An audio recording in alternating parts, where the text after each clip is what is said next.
Hey guys, I hope you enjoy this week's sermon. If you're interested in getting connected here more at the sanctuary, you can visit us at our website at tscwest.org, or you can check us out on YouTube, Instagram, Facebook, all of the things. I hope you enjoy this message. All right, my name is Nick. Hi guys. You can call me the bearded wonder if you want. I kind of wouldn't mind that. I've been coming to the sanctuary since the beginning of 2020. When COVID was all the world could talk about, when meeting people was becoming a forbidden act. At a time when I was brand new in my relationship with Christ, and it would have been easier to isolate. That was a turning point in my life that changed everything. I'm blessed to be here today with my wife, Hillary. Hillary, thank you for reading my verse. Together we're building something truly amazing. It may not be perfect by definition, but it is perfectly designed to help us grow together as God intended and to navigate the chaos of the world. I love you and thank you. Over the past year, we've had the honor of leading a life group here. I believe that taking on that role is a first step in allowing us to be brave and to face our fears and to step out in faith. And thankfully, God has no walls or borders, no barricades that keep him out. And when the world says no, his pursuit is relentless. But that's not where the story begins. I'd like to start just by talking about some of the struggles in writing this story. The flood of memories and emotions that rush back. And I mean a literal flood. Because as I was finalizing this message, our home flooded. But the good news is, now we get a little hotel staycation with continental breakfast for the next month or so. Nonetheless, it did bring back some painful memories of being homeless. And God found a way to remind me just how far I've come since then. Now I know that healing isn't linear. And sometimes places we thought we had laid to rest can often find their way back to the surface. And that's okay. Reliving some of these moments over and over again, trying to find the right words, portray the feelings in text, it was hard. I've told my story in pieces many times, but never wrote it down, read it, and then rewrote it again. Like a movie stuck on replay, one scene at a time. But I thank God to be where I am today, equipped to handle far more pain and healing than I was in the past. And those tools have allowed me to heal just a little bit more during this process. Our stories are powerful. They're not meant to be a place of shame or to be guarded, but to share with others so that we may learn to heal together with the Father. But writing was only the beginning. I still had to get up here and share. And if I can be vulnerable with you for a moment, this is terrifying.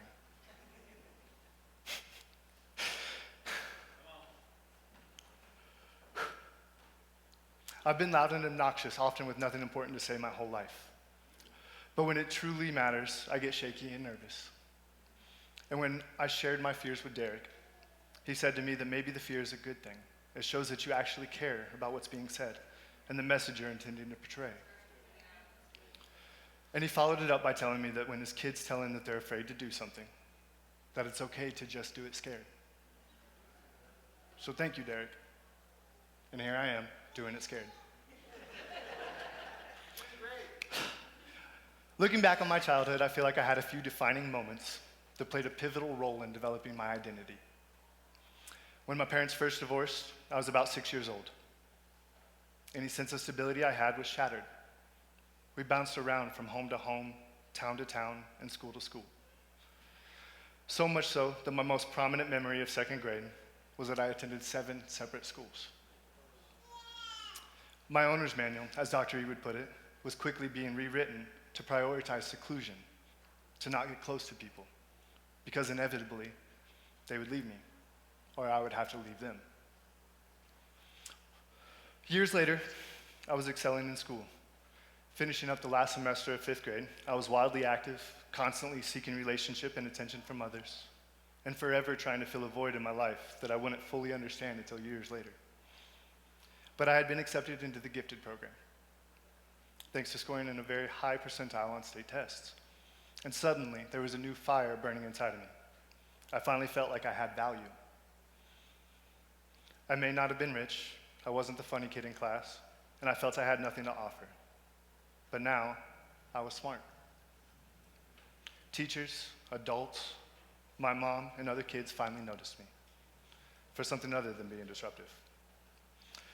We were learning all about business, economics, supply and demand, and even advertising.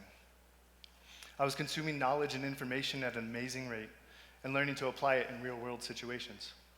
So when life presented me with something new, within minutes, I would analyze it, make a plan, and set out on a mission. You can hear my lips sticking, can't you?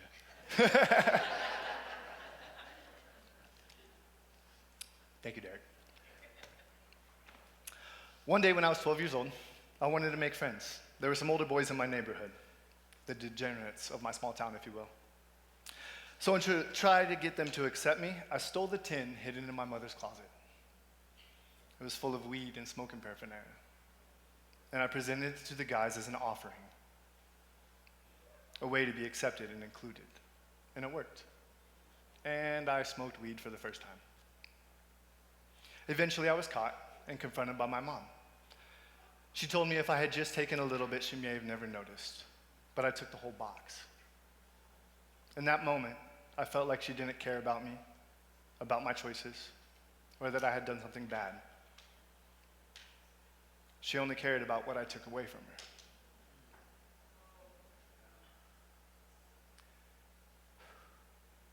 Then a few months later, my mom came home with a friend. They sat me down and said they wanted to talk. She explained that they knew I was smoking weed and then they needed some help. Her friend couldn't find any marijuana and was running low. They told me she had $250 and was looking for a quarter pound and asked if I could help. I said, sure. So I set out on a mission, I made a phone call, and I asked the question. The guy said, sure, I got you. That'll be $175. All those business and economics lessons came flooding back in that moment, and it all clicked. I just made $75 for a few minutes of work. I figured out how to force people to need me and trick people into hanging out with me, and how not to be poor or constantly be told we can't afford that. This continued to be my truth through childhood. During my early middle school years, my mom started getting sick. Migraines that took her out for days on end. She was admitted into the hospital, and everything seemed to spiral out of control. For 6 months, she was in the hospital, passed from bed to bed, and doctor to doctor, constantly getting a new diagnosis, followed by new medication, and yet again, another doctor. Her reality was becoming so blurred that I distinctly remember coming to see her one day. She was so excited to see my sister and me. One of the nurses came in to do a vital check, one whom I'd seen many times at this point. And my mom excitedly introduced us to her. She said the nurse's name and told her, I want you to meet my cousin, Nick. My heart broke. Whatever was happening in those hospital beds led to this moment when my own mother didn't know who I was. My eyes started to fill with tears. I pushed them back and held on to my little sister as she started to correct her. The look on the nurse's face went stoic. I didn't have the heart to show my mom how lost she was in that moment. And at 13 years old, I had to put away my emotions and accept an altered reality that was forming before my eyes. That day was a turning point, one that taught me to trust nobody, to hide my tears, and to protect my heart at all costs. Fast forward a few years. I was 16. I had already dropped out of school twice. I was a known drug dealer, using my family's inconsistency as an excuse to continue providing, and the only way I knew how, selling drugs. Somewhere along the way, I learned that I can use all the drugs that I wanted, and as long as I could sell them faster than I could do them, the business plan still worked. I was well on my way to becoming a lifelong addict, but one morning, my mom had been gone for a couple of days, and I woke up to a grown man punching me in the face as I slept on the couch.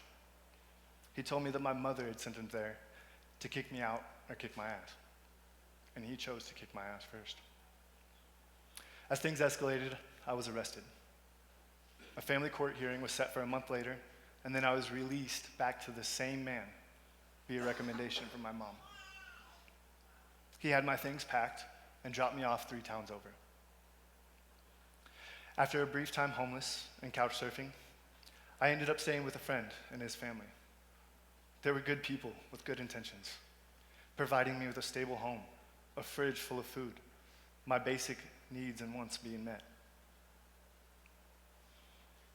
and allowing me to see for even a moment a life I had never imagined.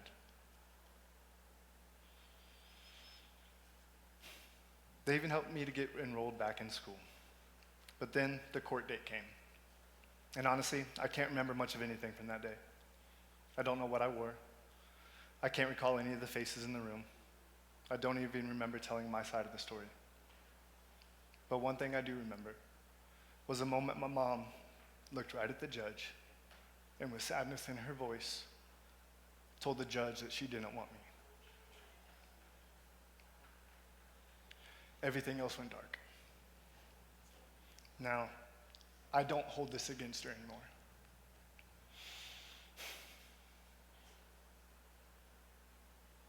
I was troubled. I did what I wanted. I ran the streets unchecked and without remorse. I emotionally and verbally abused her, and I'm sure she was tired and felt helpless, stuck watching her firstborn son destroy his life day by day. It couldn't have been easy. And today, I want to say out loud for the first time, I forgive you, Mom.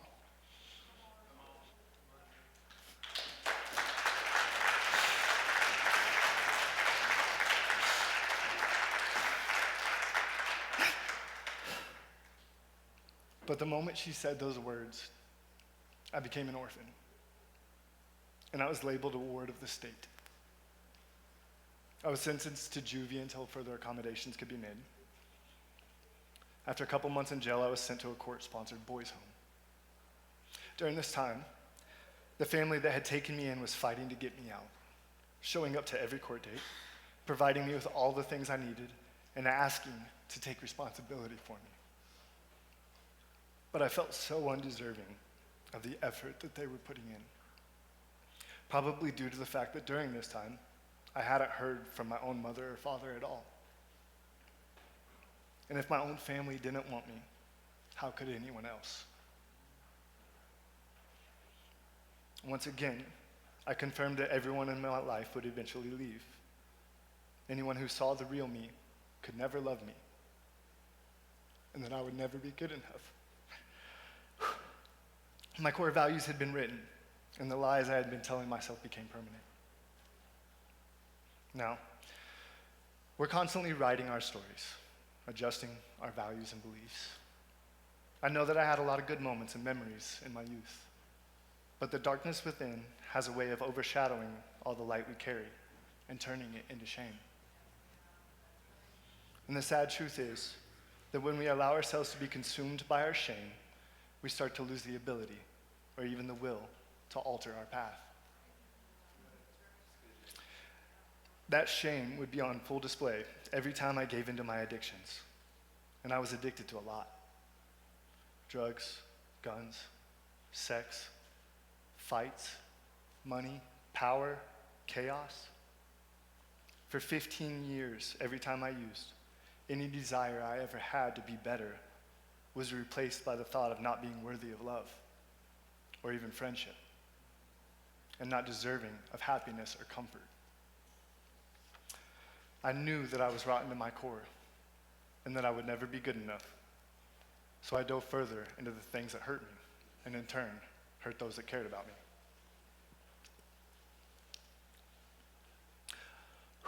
For a long time, I was a drug-dealing, gun-toting, lying manipulator who was healthy for nobody. I truly believe that deep down, I had a good heart. But unfortunately, having a good heart in the lifestyle I lived tends to get you hurt or killed. As I began adulthood, my father came back into my life. He provided me a home, but that's about where his involvement ended. until one day he shows up with a fully cocked idea to up and move from Kansas City to Houston and asked if I was interested. I said yes. And a week later, we packed up a van and left. Within a month, he had to make a trip back to Missouri, left, and then just never returned.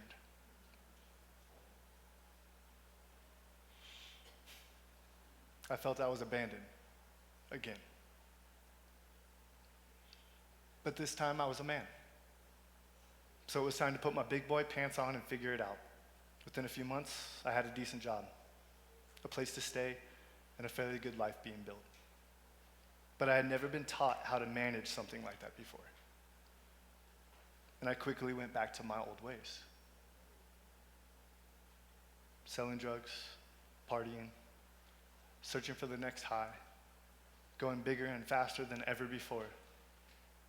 And it wasn't long before I was involved in multiple shootouts around the streets of Houston, in debt to all the wrong people, and lost in an alley somewhere with a needle in my arm. But God's pursuit is relentless. I get a phone call out of nowhere one day. My sister is starting to go down the same path I had as a teenager. My mom is going in for major surgery and will be out for months. I felt like this was my saving grace, an olive branch that would set me straight and give me a second chance. Give me a reason to be better and do right. So at 20 years old, I packed my things and went home. Looking back, I can see that I never really changed much. But I felt like I was doing all the right things for a while. I helped my mom through her surgeries and developing addictions and mental health issues. My sister got back on a reasonable path. I was in a healthy relationship and had a job and a home. And in that home, parked in the garage, was a motorcycle. My dad's fully built Harley that he stored there while he was over the road for months on end. And one day I decided to take it for a ride with a friend.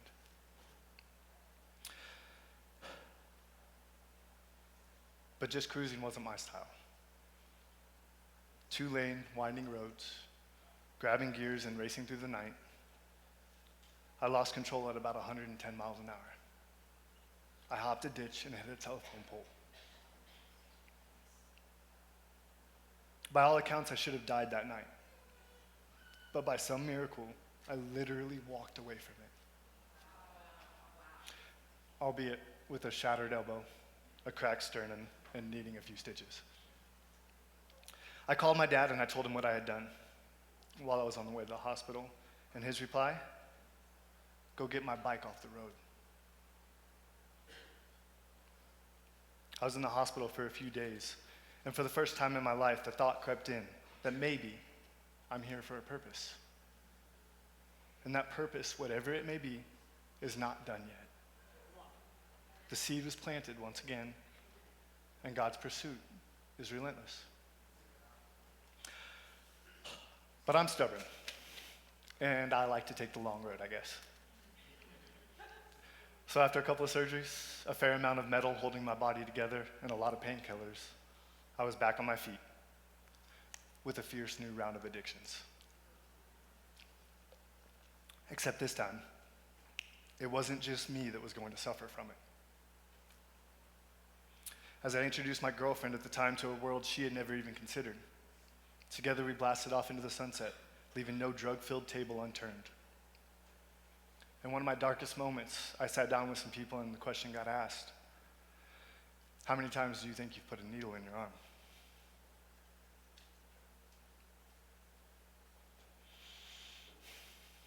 And the answer scared me. It scared me so much that in that moment I put it down and never picked it up again.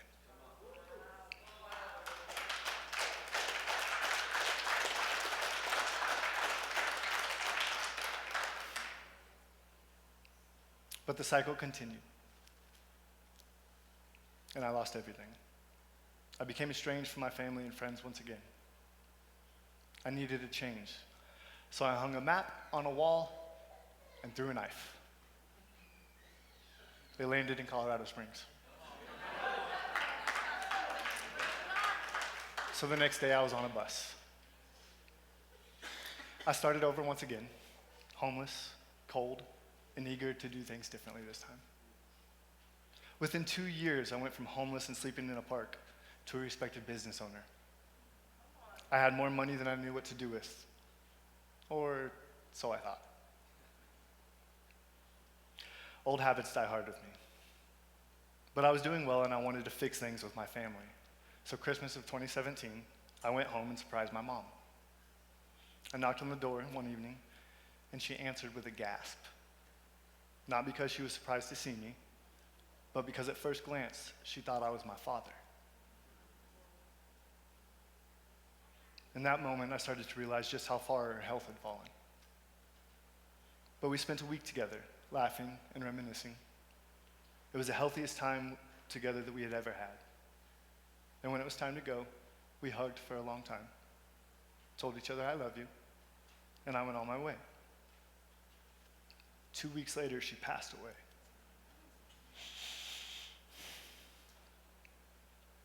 I thank God for allowing me to heal that relationship. His pursuit is relentless. It didn't take long for me to screw up after that. Once again, I lost everything. Even when things seem obvious, addiction has a way of making you think that this time it can be different. Within a couple of years, I was homeless and in and out of jail. A lot. I ended up on the run, sleeping in a tent in the middle of winter. It was one of those days that the news reported frostbite to exposed skin in 10 minutes. I found myself using my last few dollars to go to a movie so I could sit and be warm. But when the movie ended, I wasn't ready to go back outside. So I snuck into the nearest theater for another round. The movie? Frozen 2.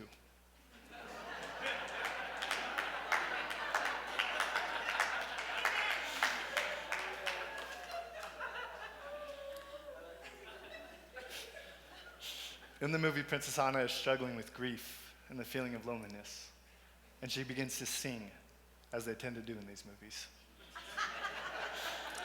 The lyrics, take a step, step again, and do the next right thing.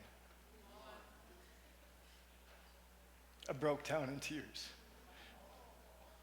walked out of the theater, and called to turn myself in. God's pursuit is relentless, even if that means he has to reach you through a Disney princess.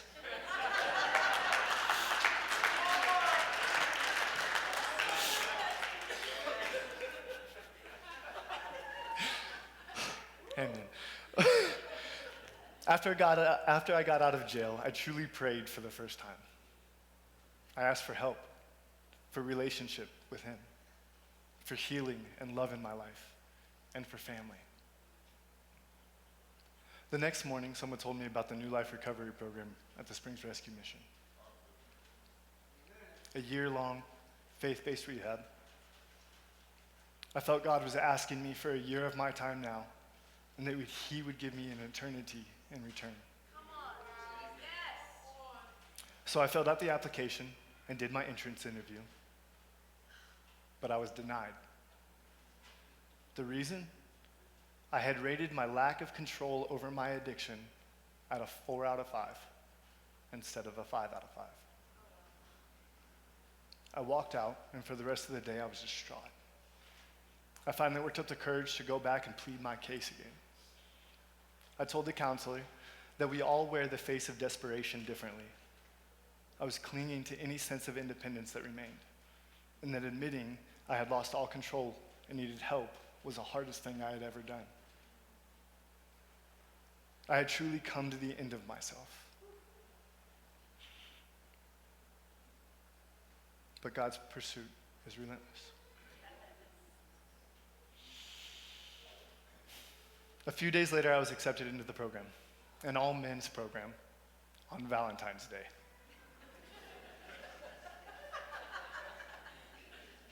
The next 15 months, day in and day out, full of Jesus, therapy, tears, and building relationships from the ground up. Learning how to communicate in how to identify and manage my traumas, starting to rewrite my core beliefs and how to bring God into everything I do. I had one more hurdle to jump while I was there, though. Halfway through the program, I got the call that my dad had died. He passed away riding his motorcycle, the very same rebuilt bike that I had wrecked nearly 10 years prior. I wasn't even 30 yet, and I had lost both my parents. I never got the chance to reconcile with my dad, and the thought crossed my mind that neither of my parents would ever get to see me truly succeed and be happy. I was granted a pass to go home for a week to bury him. Honestly, nobody thought I was coming back to finish the program.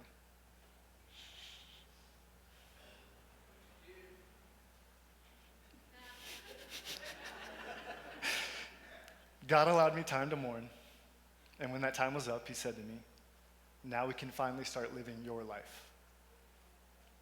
It's hard to think that losing my father could have brought a sense of freedom, but the piece of me that was constantly striving for approval and acceptance from him was now without purpose. So I returned to the Springs Rescue Mission to finish what God had started. During my time there, I was introduced to my now wife. We were two broken people searching for God, and somewhere along the way, God knew that what we needed was each other as well. I never planned to live past the age of 30.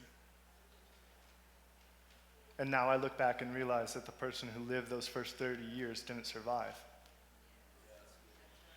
God's pursuit was relentless, and giving up on us isn't what he does.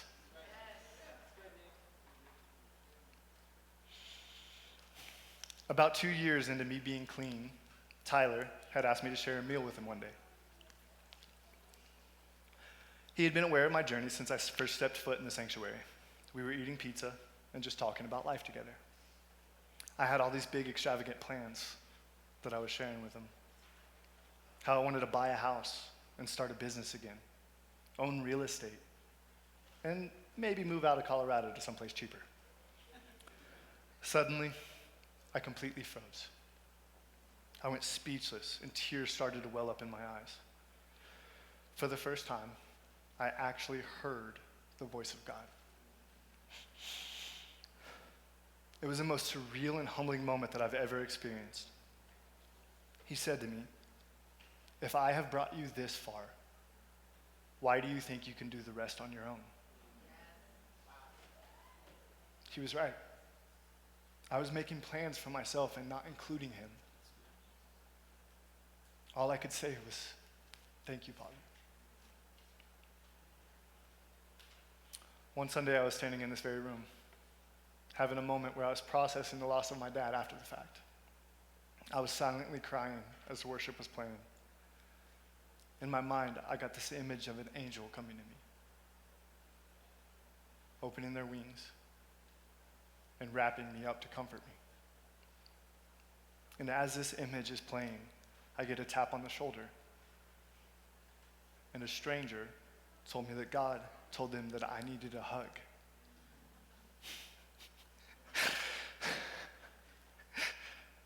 Tears and laughter overwhelmed me right then and there. God sees you. He sits with you in your pain, comforts you when nobody else can. And in those moments that you feel so alone, he reminds you that you will never truly be alone when you walk with Christ. So what's the message here? There is absolutely nothing in this world that you can do to make God not love you. As you can probably tell from the story, I had a tendency to be pretty hard-headed and apparently loved to learn things the hard way, repeatedly. A few weeks ago, Drew spoke on forgiveness when he shared his story. And along the way, he elegantly reminded us that in Matthew 18:22, when speaking about how many times we are to forgive one another, Jesus says, "I do not say to you up to 7 times, but up to 70 times 7. And if that is his requirement for us, do you not think that he too would be willing to show grace and forgive you as many times as needed? He'll follow you to the darkest corners of your life, see you at your absolute worst, and still offer his hand out to you. Take it. Reach toward him and allow yourself to be lifted up. And if you should find yourself back on the ground, reach again and know that he will be waiting. There is healing and redemption in Christ. Now, when I finally started to heal, my shame slowly turned to guilt. Now, I think this is an important distinction. When I was living in my shame, I knew that I was inherently wrong at my core, that I couldn't be good and would never be worthy, that it wasn't just my decisions that were bad, but that I was bad. But in guilt, I know that it's my actions that were wrong and that I can make them right. You can make it right. We're made in the image of God, and that cannot be wrong. You are made in the image of God. He made you with intention to love and to be loved, to be met with grace when you bring your wrongdoings to the foot of the cross. You are not meant to live in shame, and today I release you from the hold that shame has on you. And I invite you into the loving and forgiving arms of the Father. In Genesis 1, God created, and it was very good. The Father created you in his image. He sees through all your dirt, your shame, and your sin to see the true you. The marvelous works created by his voice in his hands, his sons and daughters, and he loves you. I am human, and still to this day, I give in to my fleshly desires. I listen to the negativity of the world, and I allow it to alter my path. I pass judgment on people I cross paths with. I seek out attention in the wrong places and for the wrong reasons. I have to ask forgiveness daily for my human nature. I've hurt people that I've cared for and that have cared for me. I've hurt myself when I felt unworthy and unlovable, when I let others tell me who I am, and when I ignore that voice in my heart that tells me when I'm messing up. And through all of that, God still says, I can work with that. I can use your life as it is today to help others. There was no prerequisite for God to love me and to use me. I just had to be willing to let him in. And honestly, that can be pretty overwhelming at times. If I can go ahead and have the worship team come back up here. Also, if the prayer team would come up. The shortest verse in the Bible is John 11:35. Now in this segment, Jesus is going to the tomb of Lazarus. He's meeting with Martha and Mary. And as Mary comes up to him, she's crying. And the Jews that follow her are crying as well. And Jesus was overwhelmed with emotion for what he was seeing. And the verse simply says, Jesus wept. And as men, it's okay to cry. I know that in my life, I was taught that men weren't supposed to show emotion, that we can't appear weak or vulnerable because the world would use it against us. So I wasn't taught a healthy way to manage my feelings. And like so many others, when they became too much for me to suppress, I would explode in an unhealthy way, which only further instilled in my heart that men can't show emotion. But I refute that today in the highest ways. I believe that it is vital for healthy lives and healthy relationships that men are given the tools to process their emotions and be vulnerable with the people they trust. To show young men that tears are not something to hide and be ashamed of. Healing is hard. Growth is painful. It can be terrifying to communicate your needs. But without those things, life becomes unmanageable. If this resonates with you today, I ask that you allow us to partner with you in prayer this morning. If you were once an addict and have fallen back into your old ways, I urge you to find your way back to God, to openly and honestly ask for his strength and his guidance, to die once again to yourself and stop trying to find healing on your own, because you are not alone. You are not alone. It was never intended for you to feel as though you have nobody. We were meant to be in relationship with God, with our community, with your spouse, and with your friends. And when you have built a healthy community around you, when you come to them with life's worries, you'll find love, not judgment. Because God relentlessly pursues you. He has built a life of love and worthiness and purpose for you just on the other side of that door that you continue to walk past. I ask today that you knock. Knock, and watch that door be open for you. I'll leave you with a few thoughts. Carry these with you as you go through your week. Give it time. Number 1. What childhood core belief do you still carry with you that contradicts what God says about you? And how do you start to replace it with the truth of how God sees you?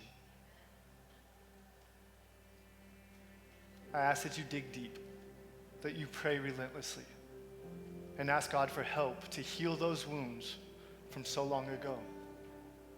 I'm not saying this will be easy, because it won't. But I can promise you that in time, you'll find that peace that surpasses all understanding. And number 2, what area of your life has God been trying to get your attention? And what would it look like for you to acknowledge his presence in that space? Maybe it's something that keeps getting interrupted or pushed off, and it's time to let it go. Or a thought that keeps finding its way back to you in the strangest places, and it's time to be brave and to act. We often spend so much time fearing what we have to lose that we forget to see what we may gain.